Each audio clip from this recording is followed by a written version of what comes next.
បាទនេះគឺជាករណីឡានដឹកកៅអីមកពីប្រទេសវៀតណាមហើយឥឡូវនេះគឺបានកន្លាប់នៅតាមបណ្ដោយផ្លូវហើយ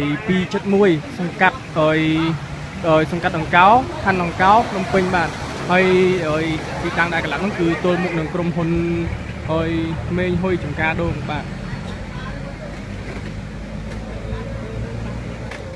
ហើយឡានរបស់គាត់ហ្នឹងតាមគាត់ប្រាប់ហ្នឹងបានដឹងថាឡានហ្នឹងគាត់បើកទៅបំរុងយកកៅអីរបស់ដុំភ្នំពេញ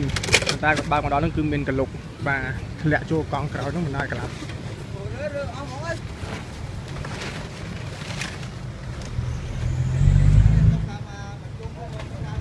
បាទនេះគឺជាកលុកដែលបាទគាត់ផុងកង់មិនដាច់កន្លាប់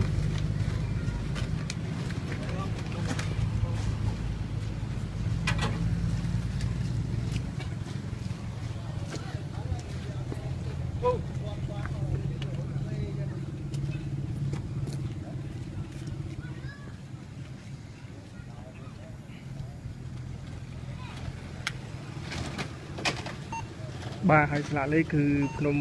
គឺបាត់ដំបង 2A 7គុត10គុត